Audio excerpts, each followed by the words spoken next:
भगवते वासुदेवाय। ओम नमो भगवते वासुदेवाय। ओम अज्ञानतिमिरान्धस्य ज्ञानाञ्जनशलाकया चक्षुरुन्मिलितं येन तस्मै श्रीगुरवे नमः। नमो विष्णुपादाय कृष्णप्रेष्ठाय भूतले श्रीमते भक्तिवेदान्त स्वामिन् इति नामिने। नमस्ते सारस्वती देवे गौरवाणी प्रचारिणे निर्विशेष शून्यवादी पाश्चात्य देशतारिणे। जय श्री कृष्ण चैतन्य प्रभो नित्यानंद श्री अद्वैत गदाधर श्रीवासादि गौर भक्तवृंद। हरे कृष्णा कृष्ण कृष्ण हरे हरे, हरे Ram Ram Ram Hare Hare.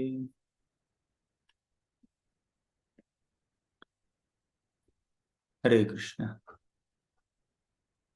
I welcome all the devotees for today's session on Bhagavad Gita. Couple of years back, we have began this series of shloka classes.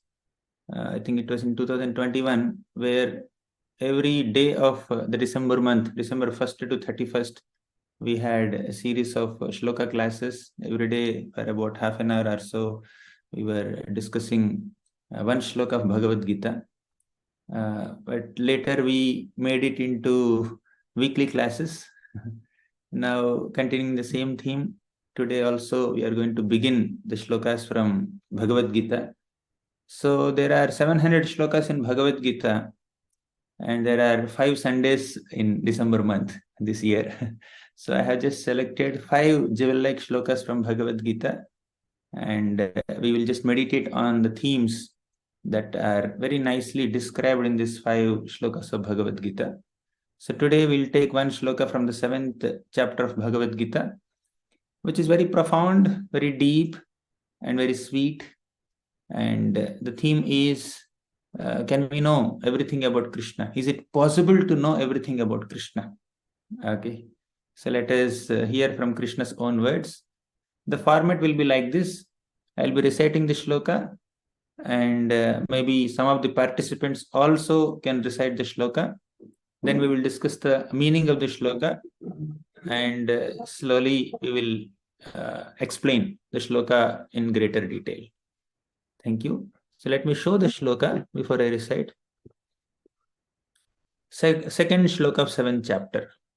Jnanam teham savijnanam idam vakshyamyaseshatah yajnatva neha bhuyonyat jnatavyam avasishyate. Jnanam teham savijnanam idam vakshyami aseshatah.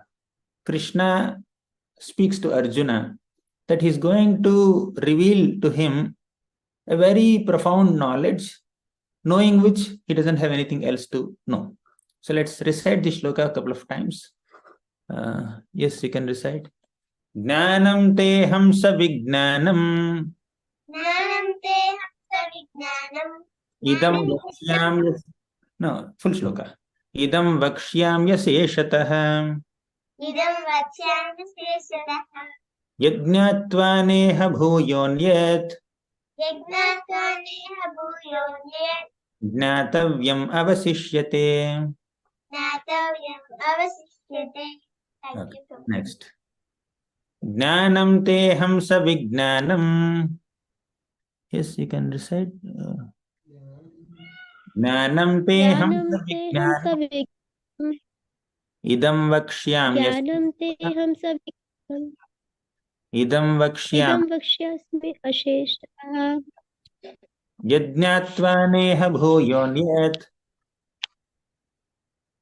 Yajnatva neha bhuyonyat. Jnatavyam avasishyate.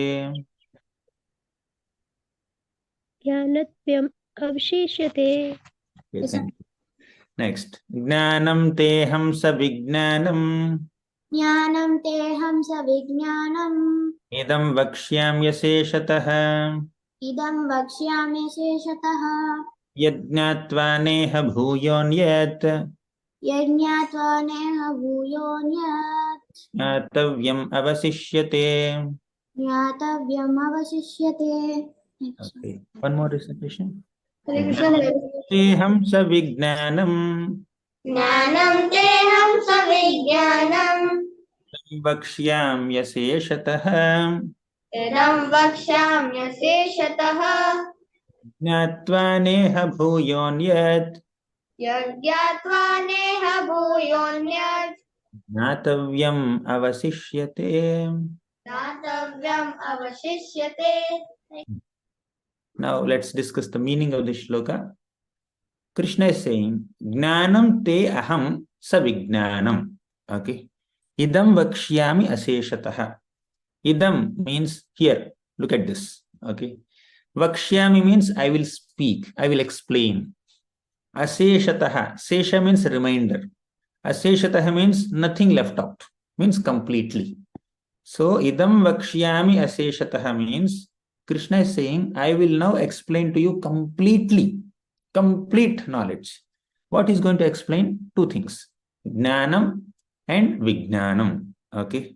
Jnanam, basic meaning is its general knowledge. Vijnanam means deeper knowledge or realized knowledge, advanced knowledge. Okay. So, Jnanam means knowledge.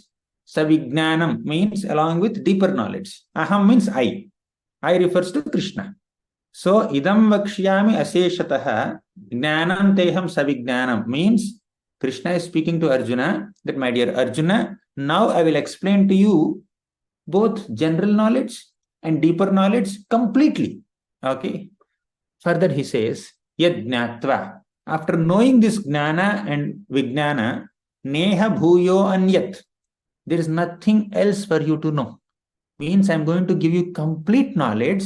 You don't have to know anything else. There is nothing beyond the knowledge that I'm going to give you. Right? So, gnatva neha bhuyonyat gnatavyam avasishyati. Avasishya means remaining. Okay? Gnatavya means that which is to be known. So, once you know this gnanam and vijnanam, there is nothing else for you to know. Nothing further shall remain for you to know. Means, once you hear what Krishna is going to speak in this chapter or in this section of Bhagavad Gita, there's nothing else to know. Everything is revealed. Okay. So that's the meaning of the shloka. Now there are some finer nuances here. Let's see. What is this Jnanam? Jnanam basically refers to knowledge of Krishna's material energy and spiritual energy. Okay. This refers to the greatness of Krishna. The basic meaning of Jnanam is knowledge. But in this current context, in this current shloka of Bhagavad Gita, Jnanam refers to knowledge about Krishna, knowledge about Krishna's energies. And Krishna's energies are primarily categorized into two. What are they? Material energy and spiritual energy. Jnanam refers to knowledge about Krishna's material energy and also knowledge about Krishna's spiritual energy. In short, Krishna's greatness, right? So knowledge about Krishna's greatness, how great Krishna is. Okay. So that is Jnanam. Now, there is Vijnanam also. Krishna said, Jnanam teham sa Vijnanam, right? Vijnanam means knowledge about Krishna's personal attributes, Krishna's sweetness, right? And Vijnanam can also refer to realization of knowledge. So Jnanam means knowledge, means you gather some information, you understand something, right? You acquire some knowledge, that is Jnanam. Vijnana means you internalize that knowledge, you absorb that knowledge, you assimilate that knowledge, you realize that knowledge, you act according to that knowledge. That is called Vijnanam. Clear? So, Krishna is going to reveal both knowledge and realized knowledge, or theoretical knowledge or informative knowledge and realized knowledge, advanced knowledge, deep knowledge, or Jnanam and Vijnanam. So here Jnanam refers to general understanding of Krishna's energies, but Vijnanam refers to a deeper understanding of Krishna's personality, Krishna's sweetness. So Jnanam refers to Krishna's greatness, Vijnanam refers to Krishna's sweetness. For example, you want to know about a person. Okay. So You know how much property he has, how many achievements he has, or how many awards he attained, how much wealth he has, how many followers he has. So, like that, a person's identity can be known in multiple ways, basically knowing his accomplishments and his greatness. But you may not know the person. There are so many celebrities in this world, very popular and famous personalities are there in this world. So, you may know them. But how do you know them? You may see some websites, you may see some news clippings, and you may read some books about the person. You'll understand how great the person is. But unless you have a personal acquaintance with that person, unless you know the person personally, unless you interact with the person personally, you may not know how he is as a person, right? How sweet a person he is. What is his character? What are his tastes? What are his excitements? What gives him happiness?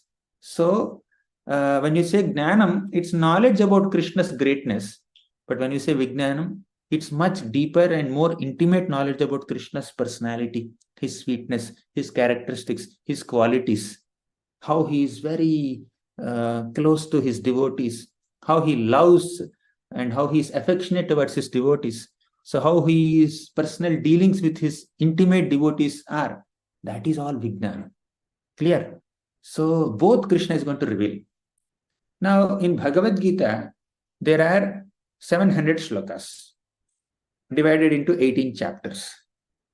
And these 18 chapters are divided into 3 sections. Okay. In the first section, we have 6 chapters.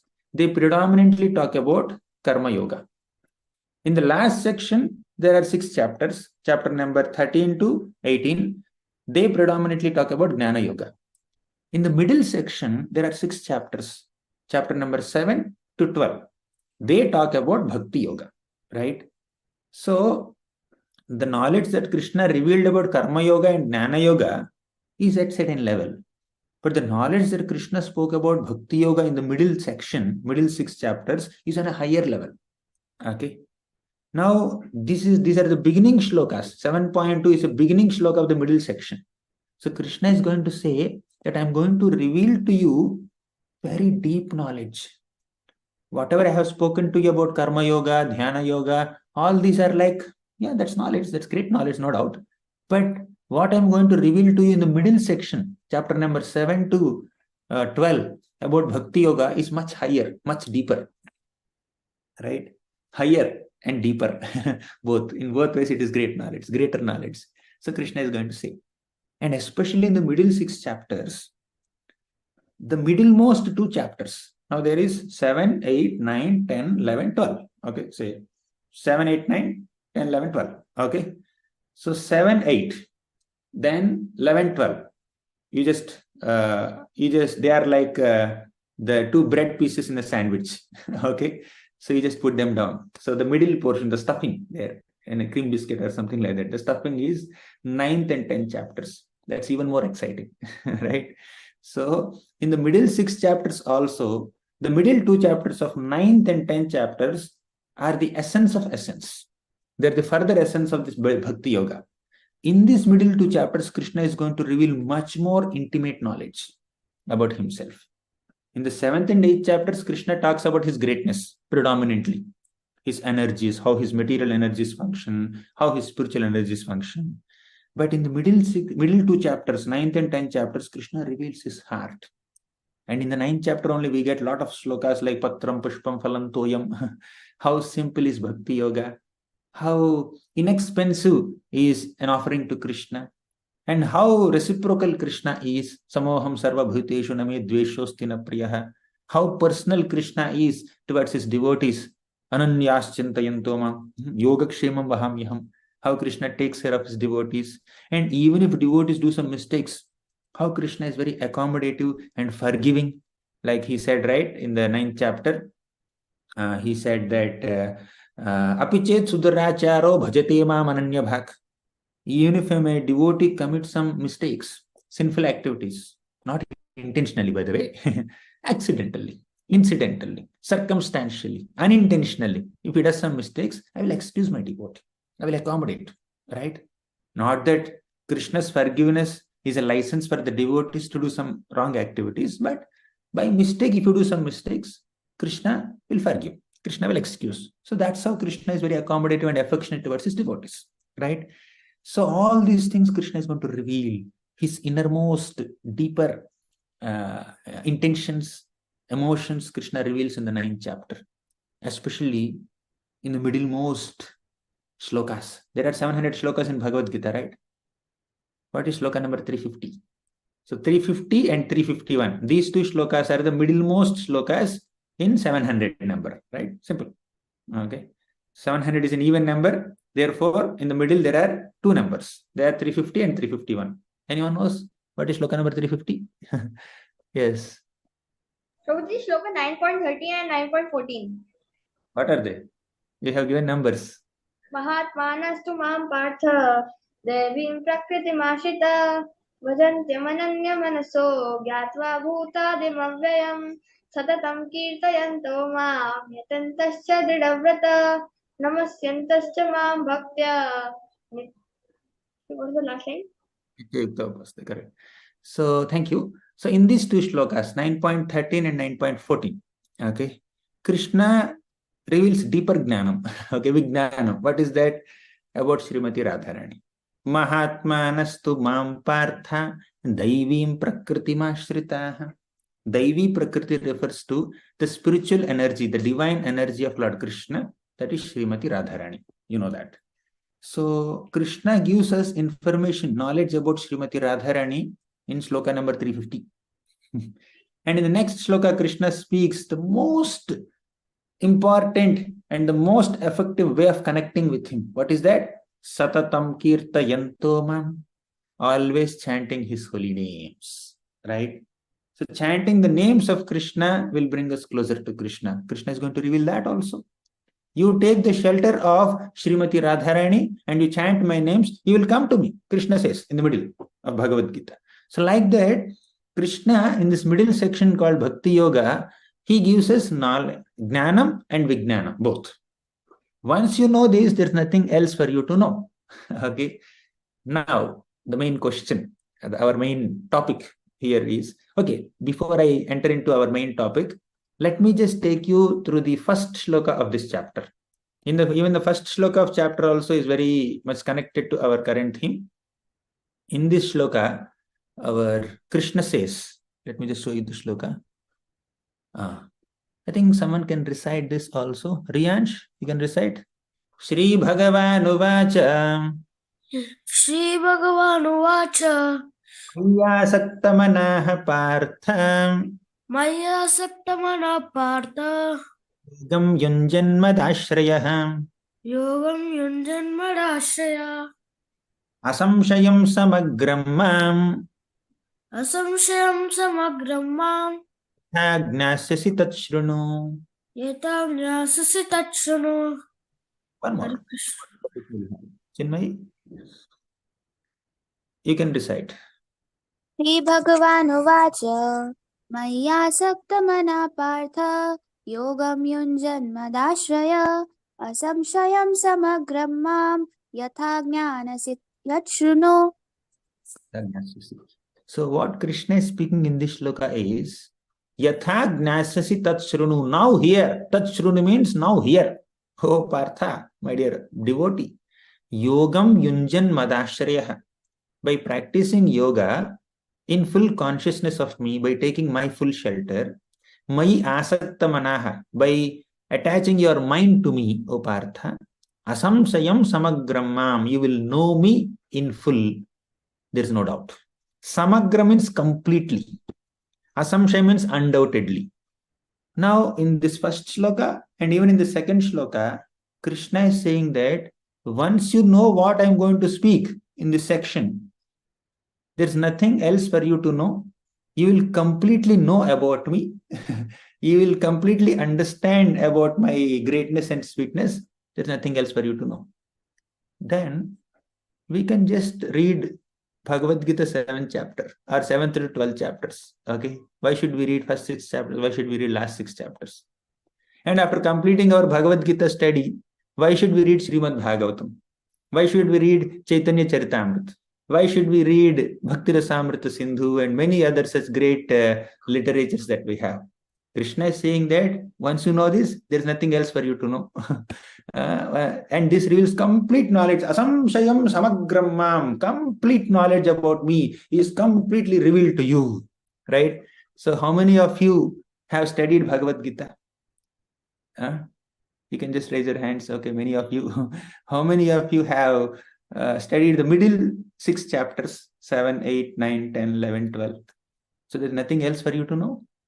You know everything about Krishna, about Gyanam and Vijnanam. You know everything. There's nothing else for you to know. So now, that's why we need to read Bhagavad Gita or Bhagavatam or any scripture with the help of the commentaries of Acharyas. Acharyas very nicely speak. Here Krishna is saying complete knowledge about the Lord means complete knowledge about matter, spirit, and the source of both. Okay. Prabhupada often says M as C. Okay. M, matter, as spirit. C means controller of both or source of both. Okay. So you will fairly understand about this material world and matter. You will fairly understand about the spirit, soul, and the supremely spiritual Lord.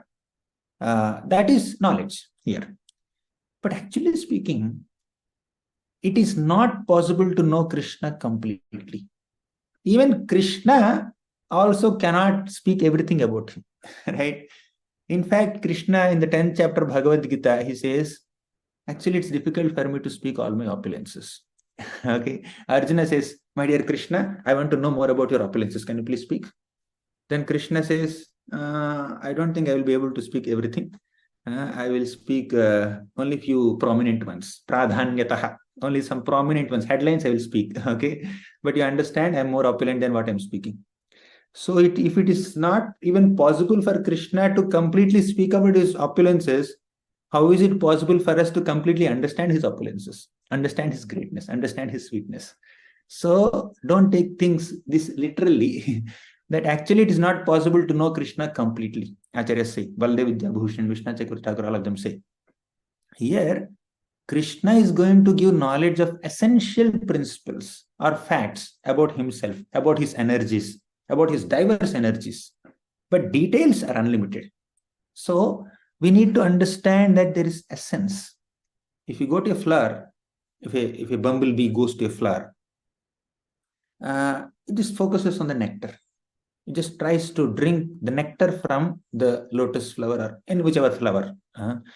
So the focus is on the nectar, essence, honey.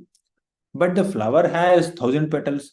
The bumblebee may not count how many petals it has. It said Sahasradala Padma. Probably it has little less, maybe 900 petals or say 800 petals. So there's no need to know the exact count of number of petals. Okay. And exact color shade and gradient of each petal, right? So when did it take birth? When will it fade? When will it close? When will it open? There are 1,000 other details that you can know about the lotus. But the essence of a lotus is its nectar from the perspective of honeybee, right? So honeybee focuses on the essence. Therefore, when you read Bhagavad Gita or when you read Srimad Bhagavatam, we should look out for the essence, right? The most essential principles of spiritual life, the most essential characteristics of Supreme Personality of Godhead, his features that help us to make a connection with him is what our outlook should be. We should be on a quest for spiritual knowledge, but we cannot conquer it completely, right? So we cannot completely understand everything about Krishna. The details are unlimited. The Srimad Bhagavatam says that even Anantasesha, with his thousands of hoods, he has been glorifying the Supreme Lord since time immemorial, and he will continue to glorify Krishna for the rest of eternity. Still, he cannot even enumerate Krishna's glories, what to speak of elaborating Krishna's glories, right? So it is not possible to understand Krishna completely. Even Krishna also cannot speak all his pastimes. Even in one complete lifetime of Brahma, you cannot describe the pastimes that Krishna performs even for one day. right? The pastimes that Krishna performs in one day, according to human calculations, you cannot describe them completely, even in one full lifetime of Brahma, which is like several trillion years, right? So to that degree, Krishna's qualities, Krishna's names, and Krishna's pastimes are unlimited. Okay. Therefore, knowing that Krishna's glories are unlimited itself is a knowledge. That much you know. It is very difficult for me to completely understand the Lord. When you know that, that itself is great knowledge. Okay. So when Krishna said, Asamshayam samagrammam yatha gnasasi, you will undoubtedly understand everything about me. That is not to be taken literally.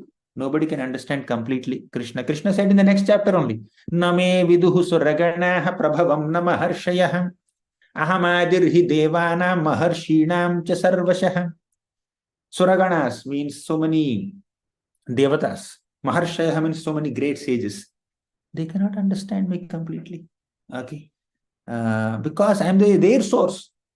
How can these people who emanated from me by carrying a fraction of my potency, my glory, how can they understand me completely? It is not possible. If great devatas and great maharshis also cannot understand, how can ordinary living beings understand? Therefore, don't challenge Krishna. Let's not challenge God. Some people say, first let him come in front of me, then I will believe his existence. Krishna's existence is not dependent on a materialistic person's acceptance, right? He exists whether you accept or not. He continues to stay in your heart as super soul, as Paramatma, whether you admit it or not, right? He is the one who is directing your wanderings. He is the one who is sanctioning your desires. He is the one who is facilitating the fulfillment of all your plans through Prakriti. Whether we acknowledge it or not, it's up to us. But Krishna continues to remain performing his great activities, but not everyone can understand him. Especially those who are challenging the Lord, they will definitely not be able to understand, right? Those who have challenging spirit, materialistic in nature, and they want to test the Lord, they cannot understand. Once Lord Brahma wanted to test Krishna. Let me see, is he really God? He came to Vrindavan, and Brahma has stolen the little calves of Krishna. And Krishna went out to search for the calves. Meanwhile, Brahma came and he has stolen the boys of Krishna, the friends, the gopas of Krishna. And Krishna was quite confused. Where are my boys? Where are my friends? Where are my calves? He was searching everywhere. And Brahma is smiling, sitting on his fan carrier. Oh, is he God? He was testing. And he left. Then Krishna started smiling. Oh, okay, fine. I have sufficiently bewildered Brahma by apparently searching for my boys, although I know where they are. So Krishna expanded himself into unlimited boys, unlimited calves, and took their forms. He exactly imitated their bodily forms, their lunch bags, their dresses, and their mannerisms, their colors, their bodily complexions, everything. And after a moment, Brahma came back. And he saw all the boys and calves intact. And Brahma was bewildered, completely bewildered. Krishna is the supreme mystic. Brahma is a small mystic. Okay. And when a small mystic tries to test a big mystic, when a firefly tries to compete with the sun, let's see who glows more, who will win the competition. Naturally, the sun. Similarly, Brahma looked like a small doll in front of the deity in the temple. So he felt thoroughly humbled. Then he humbled himself. But the reality was, Brahma could not even steal the boys and could not even steal the calves. It is Krishna who manifested some illusory boys and illusory calves, and Brahma has stolen them. And where are the original boys and original calves? Krishna has hidden them, right? So Krishna has hidden the original boys and calves, and he manifested some illusory boys and calves, and Brahma has stolen them. And then Krishna expanded himself into other boys and all the boys and calves. Total, there are 3 sets of boys and calves, 3 sets of gopas and calves. One, the original set. Second, the illusory set stolen by Brahma. Third, the expansions of Krishna. 3 sets are there. Okay. All these common people don't know, right? If we cannot know this one small, finer nuance in one pastime of Krishna, which he performed at the age of 6, how can we expect to understand Krishna completely? Not possible. It's impossible to understand Krishna completely. Even Krishna sometimes becomes intrigued. Sometimes Krishna looks at his own reflection in a shiny floor of Dwaraka. He will wonder, who is this guy? Who is this beautiful person? He becomes attracted to his own beauty, and that attraction increases his beauty. And when the beauty of his reflection is increasing, Krishna wonders, oh, this person is becoming more and more beautiful, right? So like that, no one can understand Krishna. Even Krishna also cannot completely explain about himself. He can, but he cannot also. If there is any person who can completely understand Krishna and relish Krishna's beauty, relish Krishna's sweetness, there's only one person, Srimati Radharani. No one can outsmart her. No one can know Krishna more than her. Okay, but she wants to render service to Krishna. After knowing Krishna to that degree, if the topmost devotee of Krishna, Srimati Radharani, is choosing to just render service to Krishna, what are we supposed to do?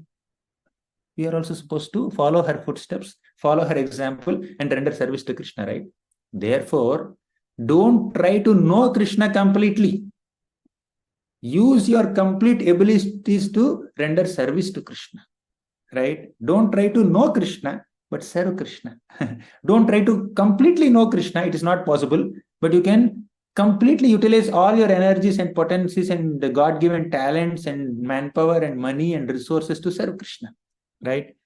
So we need to know Krishna as much as it is required for us, as much as it is possible for us, and as much as it is necessary for us to engage ourselves in Krishna's service and be Krishna conscious. So I often give this example. You take rasamalai, okay? You dip it in rasa, that milk juice, okay? So that rasamalai is filled with rasa. It is completely filled with rasa, but it cannot accommodate all the rasa in the entire creation, isn't it? There is unlimited rasa in this world, but rasmalai can accommodate only this much of rasa. But rasmalai is filled with rasa. Wherever you touch it, if you squeeze it or bite it or touch it or do whatever, only rasa will come out. It is filled with rasa, but it does not have all the rasa. So we need to know Krishna to become completely Krishna conscious, right? Our words should speak about Krishna. Our mind should think about Krishna. Our hands should engage in Krishna's service. Our legs should walk towards Krishna's temples, right? Our eyes should be able to see the beautiful divine form of Krishna. Our tongue must glorify Krishna. Our nose must smell the tulasi leaves and flowers offered to Krishna's lotus feet. Our ears must be completely engaged in hearing Krishna's pastimes. Okay.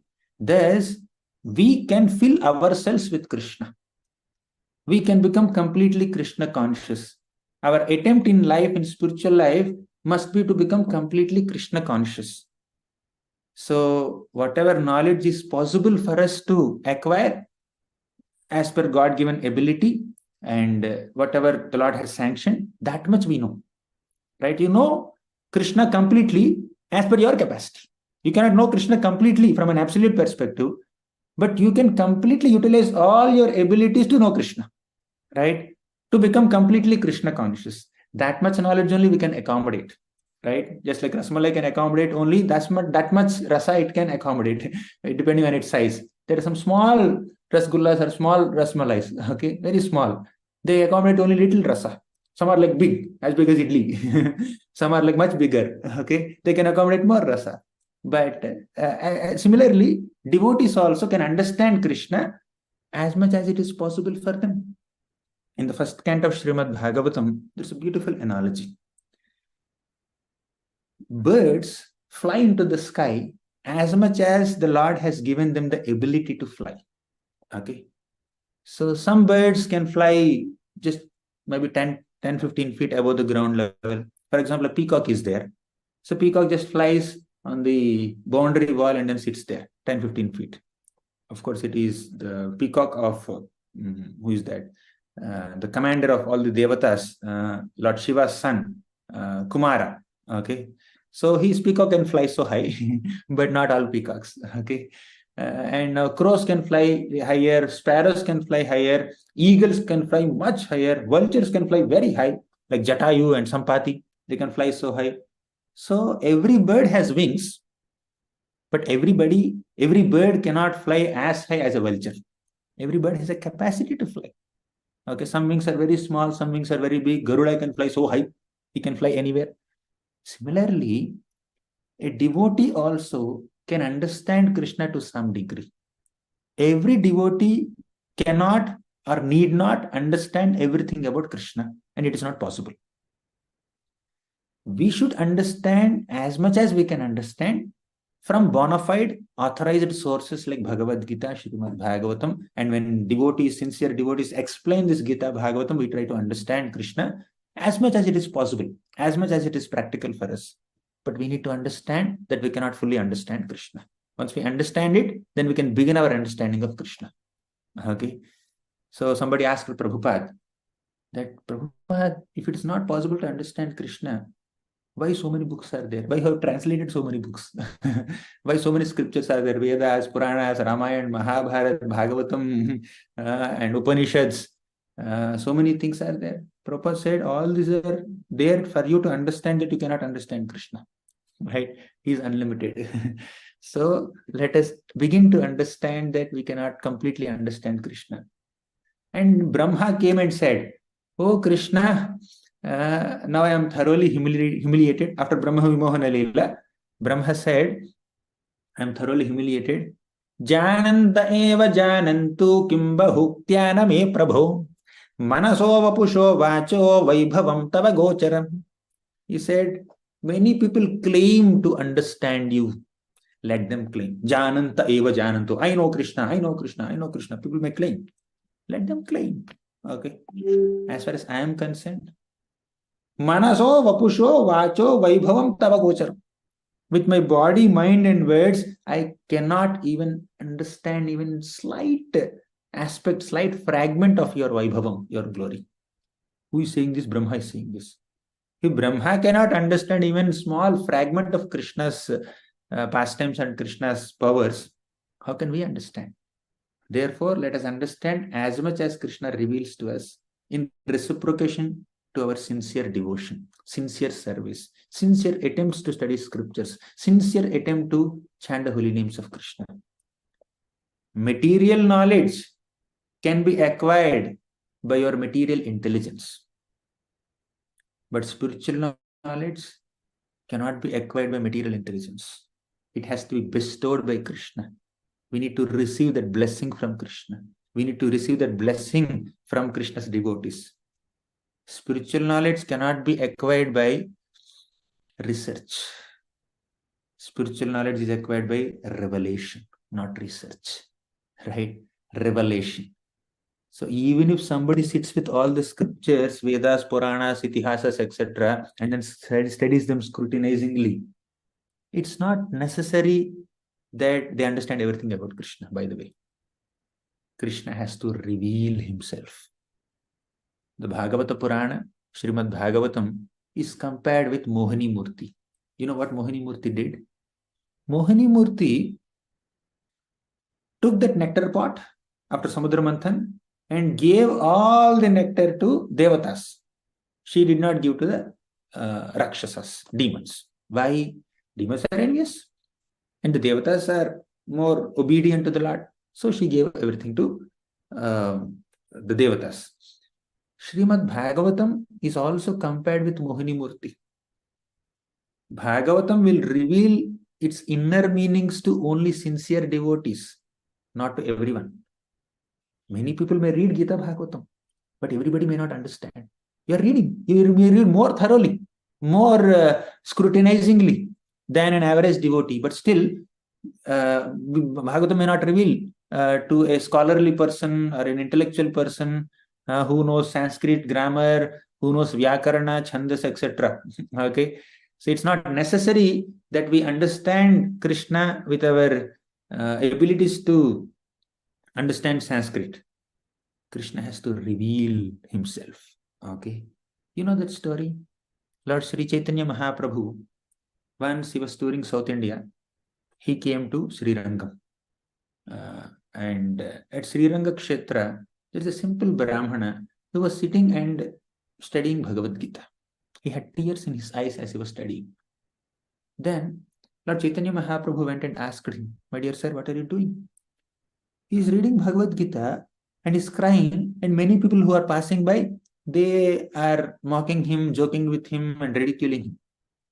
But when Mahaprabhu asked, this Brahmana said, "I am an illiterate person. I am an uneducated person. I am reading Bhagavad Gita just because my Guru told me to read Bhagavad Gita. I am just following the instructions of my Guru, but I don't have the ability to read Bhagavad Gita." Then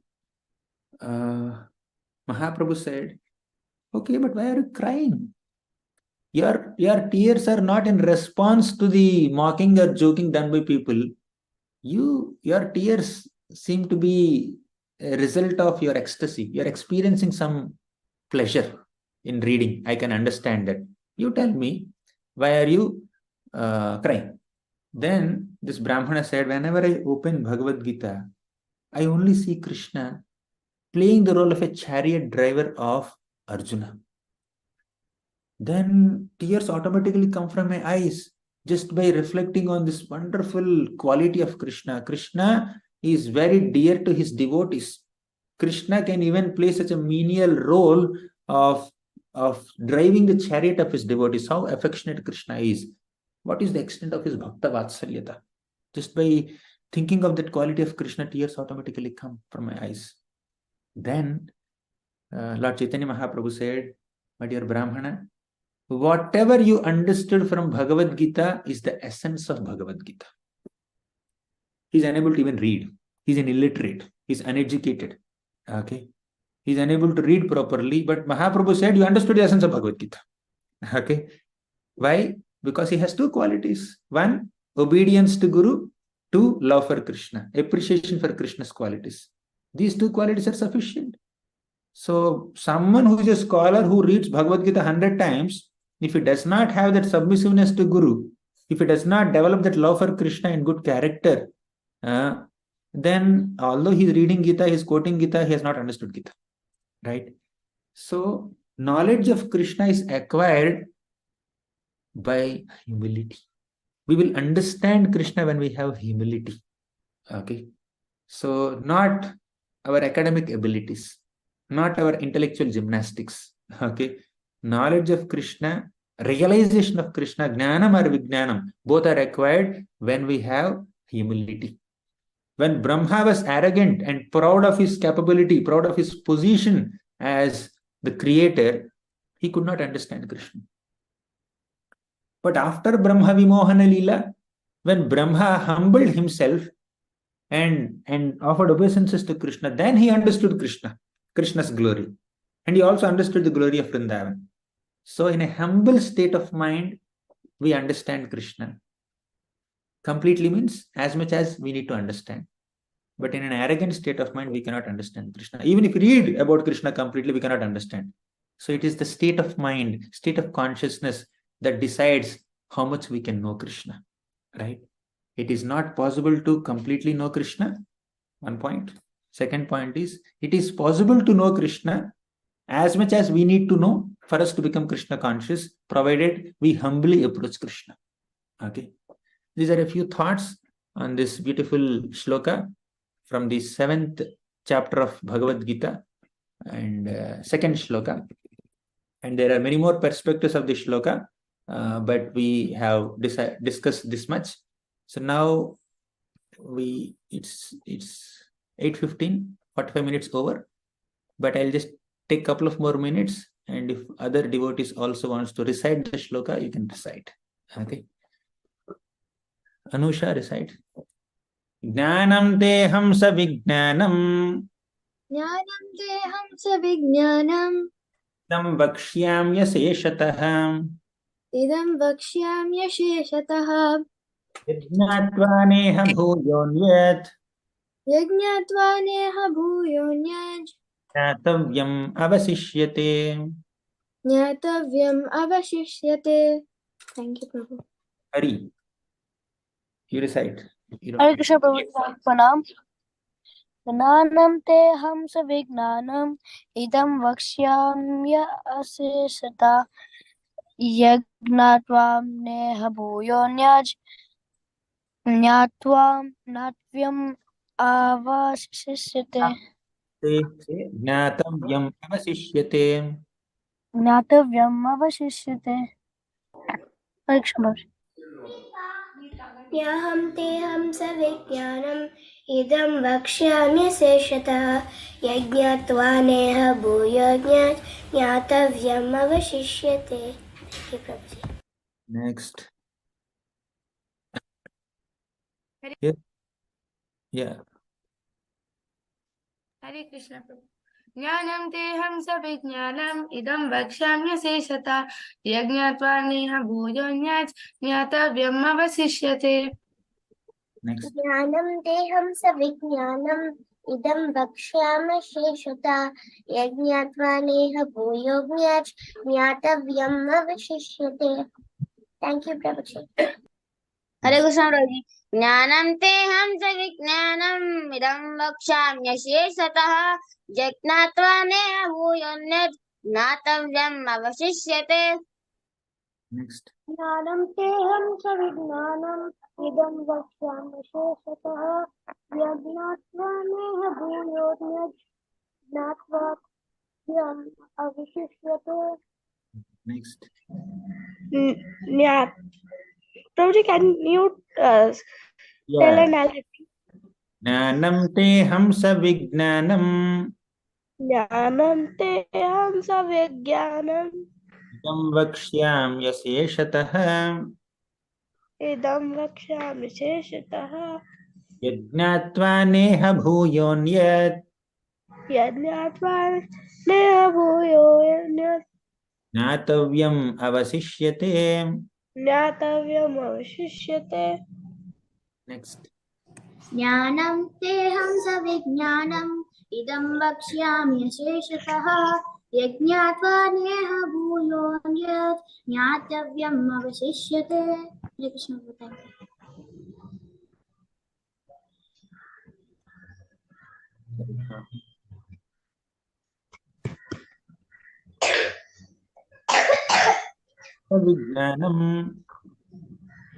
Jnanam. Wait, Hare Krishna Prabhuji. Okay.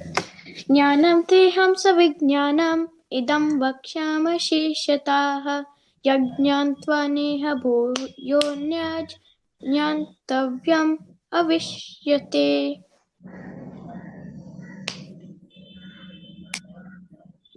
Hare Krishna Prabhuji. ज्ञानं तेहं सविज्ञानम् इदं वक्ष्यामि अशेषतः यज्ञात्वा नेह भूयोऽन्यत्